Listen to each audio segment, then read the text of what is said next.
ನಮಸ್ಕಾರ ಎಲ್ಲರಿಗೂ welcome back to my channel. ನಾನು ಪೂಜಾ. ಸೊ ನಿನ್ನೆ ವಿಡಿಯೋದಲ್ಲಿ ನಾನು ರಿವ್ಯಾಲ್ಯೂಯೇಷನ್ಗೆ ಹಾಗೆ ಟೋಟಲಿಂಗ್ಗೆ ಯಾರೆಲ್ಲ ಅಪ್ಲಿಕೇಶನ್ ಕೊನೆಯ ದಿನಾಂಕ ಯಾವುದಿದೆ ಸೊ ಇದ್ರ ಬಗ್ಗೆ ಎಲ್ಲ ಡೀಟೇಲ್ ಆಗಿ ನಿನ್ನೆ ವಿಡಿಯೋದಲ್ಲಿ ಎಕ್ಸ್ಪ್ಲೇನ್ ಮಾಡಿದ್ದೀನಿ ಫ್ರೆಂಡ್ಸ್. ಯಾರೆಲ್ಲ ಪ್ಲೀಸ್ ವಿಡಿಯೋನ ಹೋಗಿ ನೋಡಿಲ್ಲ ಪ್ಲೀಸ್ ಹೋಗಿ ನೋಡಿ, ಮತ್ತೆ ನಿಮಗೆ ಏನೇ ಡೌಟ್ ಇದ್ರೂ ಕೂಡ ನೀವು ಪ್ರಶ್ನೆಯನ್ನ ಕೇಳಬಹುದು. ಹಾಗಿದ್ರೆ ಈ ಒಂದು ವಿಡಿಯೋದಲ್ಲಿ ತುಂಬಾ ಜನ ಸ್ಟೂಡೆಂಟ್ಗೆ PUC ಸೆಕೆಂಡ್ ಇಯರ್ ಎಕ್ಸಾಮ್ನ ಬರ್ದಿದ್ದೀರಾ, ನಿಮ್ಮ ಮಾರ್ಕ್ಸ್ನಲ್ಲಿ ನೀವು ಮತ್ತೆ ಹೆಚ್ಚಿನ ಅಂಕಗಳನ್ನು ತೆಗೆದುಕೊಳ್ಳಿಕ್ಕೆ ಎಕ್ಸಾಮ್ನ ಬರಿಬೇಕು ಅನ್ಕೊಳ್ಳೋರು, ಹಾಗೇನೆ ಯಾರು ಈ ವರ್ಷದ ಎಕ್ಸಾಮ್ನಲ್ಲಿ ಅನುತ್ತೀರ್ಣ ಆಗಿದ್ದೀರಾ, ನೀವು ಮತ್ತೆ ಎಕ್ಸಾಮ್ನ ಬರಿಬೇಕು ಅನ್ಕೊಂಡಿರ್ತೀರಾ. ಸೊ ನಿಮ್ಗೆಲ್ಲರಿಗೂ ಒಂದು ಡೇಟನ್ನ ಅನೌನ್ಸ್ಮೆಂಟ್ ಮಾಡಿದ್ದಾರೆ ಫ್ರೆಂಡ್ಸ್. ಆ ಡೇಟ್ ಫೀಸ್ ಎಷ್ಟಿದೆ ಇದ್ರ ಬಗ್ಗೆ ಎಲ್ಲ ಡೀಟೇಲ್ ಆಗಿ ಈ ಒಂದು ವಿಡಿಯೋದಲ್ಲಿ ಚರ್ಚೆ ಮಾಡೋಣ. ಹಾಗಾಗಿ ವಿಡಿಯೋನ ಕೊನೆವರೆಗೂ ಚಾನೆಲ್ನ ಹೊಸದಾಗಿ ನೋಡ್ತಾ ಇದ್ರೆ ಪ್ಲೀಸ್ ಚಾನೆಲ್ನ ಸಬ್ಸ್ಕ್ರೈಬ್ ಮಾಡ್ಕೊಂಡು ನೋಡ್ತಾ ಇರಿ ಫ್ರೆಂಡ್ಸ್. ಹಾಗಿದ್ರೆ ಬನ್ನಿ ವಿಡಿಯೋನ ಸ್ಟಾರ್ಟ್ ಮಾಡೋಣ. ನೋಡಿ ಫ್ರೆಂಡ್ಸ್, ನಿನ್ನೆ ವಿಡಿಯೋದಲ್ಲಿ ನಾನು ರಿವ್ಯಾಲ್ಯೂಯೇಷನ್ಗೆ ಹಾಗೆ ಟೋಟಲಿಂಗ್ಗೆ ನೀವು ಹೇಗೆ ಅಪ್ಲೈನ ಮಾಡಬೇಕು, ಹಾಗೆ ಯಾರೆಲ್ಲ ಅಪ್ಲೈ ಮಾಡ್ಬೋದು, ಮತ್ತೆ ಎಷ್ಟು ಫೀಸನ್ನು ಇಟ್ಟಿದ್ದಾರೆ ಅಂತ ಡೀಟೇಲ್ ಆಗಿ ನಿನ್ನೆ ವಿಡಿಯೋದಲ್ಲಿ ಹೇಳಿದ್ದೀನಿ. ಸೊ ಇವತ್ತಿನ ವಿಡಿಯೋದಲ್ಲಿ ತುಂಬಾ ಜನ ಸ್ಟೂಡೆಂಟ್ಗೆ NCC ಅಂತ ಬಂದಿದೆ, ಕತೆ ಇಲ್ಲ ಫ್ರೆಂಡ್ಸ್. NC ಅಂತ ನಾಟ್ ಕ್ಲಿಯರ್ಡ್ ಅಂತ ಅರ್ಥ ಆಗುತ್ತೆ. ಹೌದು, ನಾಟ್ ಕ್ಲಿಯರ್ ಅಂತ ಅಂದ್ರೆ ಅನುತ್ತೀರ್ಣ ಆಗಿದ್ರಾ ಅಂತ ಅರ್ಥ ಫ್ರೆಂಡ್ಸ್. ಸೊ ಯಾರೆಲ್ಲ ಅನುತ್ತೀರ್ಣ ಆಗಿದ್ರಾ ಯಾರು ಕೂಡ ಬೇಜಾರು ಮಾಡ್ಕೊಳ್ಳಿಕ್ಕೆ ಹೋಗಬೇಡಿ. ನಿಮಗೆ ಮತ್ತೆ ಇವಾಗ ಎಕ್ಸಾಮ್ ಬರೆಯುವಂಥ ಅವಕಾಶವನ್ನ ನೀಡಿದ್ದಾರೆ. ಸೊ ಆ ಡೇಟ್ 2026ರಿಂದ 17/4/2026ರವರೆಗೆ ನೀವು ಅಪ್ಲಿಕೇಶನ್ ಅನ್ನ ಹಾಕ್ಬೋದು ಫ್ರೆಂಡ್ಸ್. ಯಾರೆಲ್ಲ ಅಂತ ಅಂದ್ರೆ ಯಾರು ಅನುತ್ತೀರ್ಣ, ನಾನು ಎಕ್ಸಾಮ್ನ ಬರ್ದಿದ್ದೀನಿ, ನಾನು ಮತ್ತೆ ಹೆಚ್ಚಿನ ಅಂಕಗಳನ್ನ ತೆಗೆದುಕೊಳ್ಬೇಕು ಅಂತ ಯಾರು ಎಕ್ಸಾಮ್ನ ಬರೀತಾ ಇದ್ದೀರಾ, ಸೊ ನಿಮಗೆ 9/4/2026ರಿಂದ 17/4/2026ರವರೆಗೆ ಡೇಟ್ ಅನ್ನ ಕೊಟ್ಟಿದ್ದಾರೆ ಫ್ರೆಂಡ್ಸ್. ಸೊ ಆ ಡೇಟ್ ಒಳಗಡೆನೆ ನೀವು ಅಪ್ಲಿಕೇಶನ್ ಅನ್ನ ಸಲ್ಲಿಸಿ ಎರಡನೇ ಎಕ್ಸಾಮ್ ಅನ್ನ ಬರೀಬಹುದು.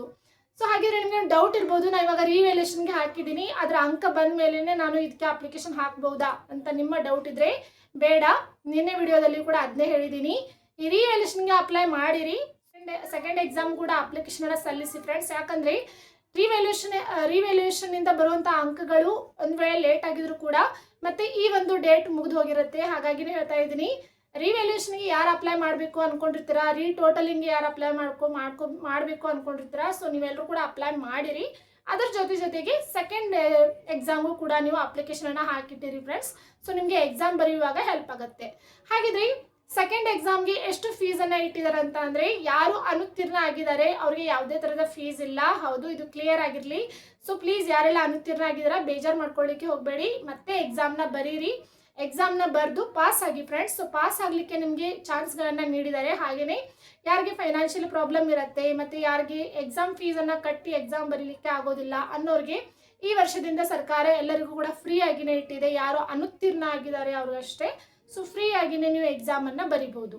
ಆದರೆ ಎಕ್ಸಾಮ್ನ ಬರೆದು ಇದೇ ವರ್ಷ ಎಕ್ಸಾಮ್ನ ಬರೆದು ನಾನು ಹೆಚ್ಚಿನ ಅಂಕಗಳಿಗೋಸ್ಕರ ಮತ್ತೆ ಎಕ್ಸಾಮ್ನ ಬರೀತೀನಿ ಅನ್ನೋರಿಗೆ ಪ್ರತಿ ವಿಷಯಕ್ಕೆ ಅವ್ರಿಗೆ 175 ರೂಪೀಸ್ ಇಟ್ಟಿದ್ದಾರೆ. ಪ್ರತಿ ವಿಷಯಕ್ಕೆ 175 ರೂಪೀಸ್ ಇಟ್ಟಿದ್ದಾರೆ. ಮತ್ತೆ ಯಾರು ಎರಡನೇ ಬಾರಿ ಎಕ್ಸಾಮ್ನ ಬರೀತಾ ಇದ್ದಾರೆ ಅವ್ರಿಗೆ 350 ರೂಪೀಸ್ ಅನ್ನ ಫೀಸ್ ಅನ್ನ ಇಟ್ಟಿದ್ದಾರೆ. ಸೊ ಇದನ್ನೆಲ್ಲ ಫೀಸ್ ಮತ್ತೆ ಅಪ್ಲಿಕೇಶನ್ ಡೇಟ್ನ ಕ್ಲಿಯರ್ ಆಗಿ ಮೆನ್ಷನ್ ಮಾಡಿದ್ದಾರೆ ಅವರು. ಸೊ ಆ ಒಂದು ನೋಟಿಫಿಕೇಶನ್ ನಿಮ್ಮ ಒಂದು KSEAB ಈ ಒಂದು ವೆಬ್ಸೈಟ್ನಲ್ಲಿ ಹೋಗಿ ನೀವು ನೋಟಿಫಿಕೇಶನ್ ಕೂಡ ನೋಡ್ಬೋದು. ಹಾಗೆಯೇ ಹೇಗೆ ನಾನು ಅಪ್ಲಿಕೇಶನ್ ಅನ್ನ ಸಲ್ಲಿಸಬಹುದು ಅನ್ನೋ ಒಂದು ಪ್ರಕ್ರಿಯೆಯನ್ನು ಕೂಡ ನಿಮ್ಮ ಆ ಒಂದು ವೆಬ್ಸೈಟ್ನಲ್ಲಿನೇ ನೀಡಿದ್ದಾರೆ. ಸೊ ನೀವು ಹೋಗಿ ನೋಡಿ ಓದಿ ಅದಾದ ನಂತರ ನೀವು ಅಪ್ಲಿಕೇಶನ್ ಅನ್ನ ಹಾಕ್ಬೋದು ಫ್ರೆಂಡ್ಸ್. ಸೊ ಅಪ್ಲಿಕೇಶನ್ ಹಾಕೋದ್ರಲ್ಲಿ ನಿಮ್ಗೆ ಏನಾದ್ರು ಡೌಟ್ ಇದ್ರೆ ನೀವು ಮೆಸೇಜ್ ಮಾಡಿ, ನಾನು ಮುಂದಿನ ವಿಡಿಯೋ ಅದರ ರಿಲೇಟೆಡ್ ಆಗಿರೋ ತೆಗೆದುಕೊಂಡು ಬರ್ತೀನಿ ಅಂತ ಹೇಳ್ತಾ ಈ ಒಂದು ವಿಡಿಯೋನ ಇಲ್ಲೇ ಮುಗಿಸ್ತಾ ಇದ್ದೀನಿ.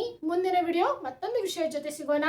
ಅಲ್ಲಿಯವರೆಗೂ ಈ ಒಂದು ವಿಡಿಯೋದಲ್ಲಿ ಈ ಒಂದು ಚಾನಲ್ನಲ್ಲಿ ನಿಮಗೆ ಎಲ್ಲ ತರಹದ ಮಾಹಿತಿಗಳ ವಿಡಿಯೋಸ್ಗಳು ಸಿಗುತ್ತೆ ಅಂತ ಹೇಳ್ತಾ ಮುಂದೆ ಸಿಗೋಣ. ಅಲ್ಲಿವರೆಗೂ ಬಾಯ್.